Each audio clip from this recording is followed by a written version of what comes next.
Hey Rebel Rouser, I'm Alan Voivod and this is Star Wars 7x7, your daily dose of Star Wars joy, and thank you so much for joining me for it. So the two episodes that Lucasfilm said are essential Ahsoka Tano episodes from Season 1 of the Clone Wars are the second episode, which is Rising Malevolence, and that's the first of a three-part story arc that focuses on a new weapon the Separatists have developed, which is basically General Grievous's flagship, the Malevolence, in this series of episodes. And then episode 19 is Storm over Ryloth, where Anakin and Ahsoka, along with some Republic ships, are supposed to break a blockade over Ryloth so that way they can liberate the planet from the Separatists. Now, the reasons why they included these episodes as essential Ahsoka Tano episodes, well, of course, the first one has to do with the fact that it's basically the first episode in which she appears, but there's a particular lesson that she gets taught by Anakin in this episode, which is that you can certainly, protest the things that the Jedi Council is saying, but you kind of have to do it in a certain particular way. Like, you can't go directly at them and say, no, what you're saying is wrong, like, we have to go help these people. No, you have to kind of figure out a way around doing that. And in this particular case, it involves the fact that Plo Koon had taken a fleet of ships to investigate what was going on with the mysterious Separatist situation, and his ships were all attacked. And because Plo Koon is one of Ahsoka Tano's oldest friends, as we find out in this episode, and that he was the one who found her and brought her to the Jedi Temple where she belonged, this is her language, that's why she very much wants to go find out if there are any survivors, despite the fact that the Council is saying nope, but Anakin figures out a way to do it with a lot more subtlety by comparison. And that's the lesson that he's basically trying to teach her in this episode, and yet she also doesn't give up, even when General Kenobi has shown up on the comms and said, yeah, what are you doing? You got to get back or you're going to miss your rendezvous. And then even Palpatine himself shows up on the comms and says, yeah, the Council's really mad at you, you got to take off. And that's the thing that makes Anakin say, yeah, we should probably go. But Ahsoka is using the Force to try to reach out through this whole debris field and find where Plo Koon is, and is absolutely sure she's found him, convinces Anakin to go get him, and they're able to rescue him and a few clones, including Wolf. Wolf is one of the clones who gets rescued, and of course Wolf ends up showing up a lot later on in storytelling, including in Star Wars Rebels. And the second episode that they share, Storm over Ryloth, that's episode 19 from season 1.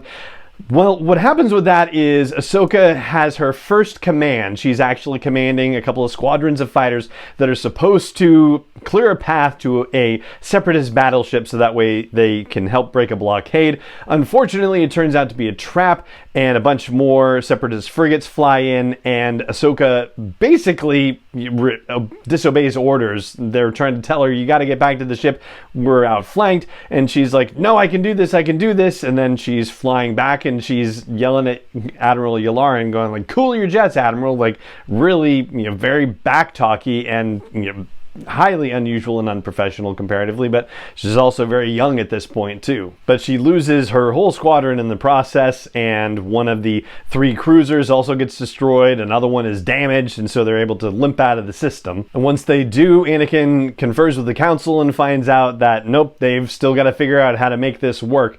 And so Anakin says, all right, I got to come up with a plan, and don't worry, Ahsoka, it'll be okay. And she's very upset about this because she's lost everybody under her command, and so he says, all right, I got to take this other call, we'll get back to you later. And then he comes up with his plan, which is to take the damaged ship, completely evacuate it, and use it as a as a ramming situation. So they're just going to take this damaged ship and fly it straight into the Trade Federation battleship. Then Anakin tells all the assembled clones that Ahsoka is in charge and she will brief them all on the full plan.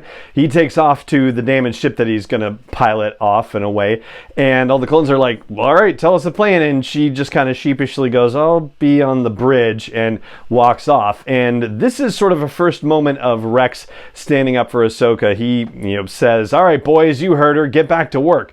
And then it's not until he's up on the bridge with her and a couple other folks that he says, okay, we kind of need to know the plan now. So this is the episode where Ahsoka invents in Star Wars what's known as the Marg Sable maneuver, which is a maneuver where you take the large ship and you rotate it so that way you hide the hangar bays in the bridge from the enemy, and that way you can launch your fighters in secret for all intents and purposes, keep them in the shadow of the ship while they accelerate to attack speed and let them jump out. In this particular case, it's bombers that are going to bomb all of these frigates that are in the system trying to protect the battleship. And it's also relevant for our discussion leading into the Ahsoka series because this is a maneuver that is communicated to Thrawn at one point. So in the novel Thrawn Alliances, General Skywalker makes a reference to a Marg Sable, and Thrawn is with Padme at the time and says, what did he mean? So Padme explains the Marg Sable maneuver to Thrawn, and Thrawn says, yeah, that could be interesting. I could see how that would work.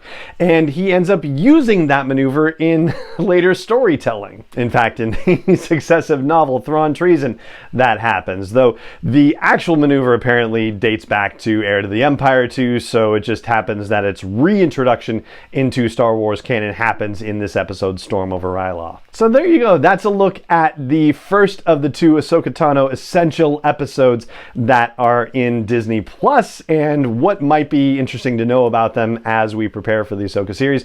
And that is going to do it for this episode of the podcast. It just remains for me to say thank you so much for joining me for it as always, and may the Force be with you wherever in the world you may be.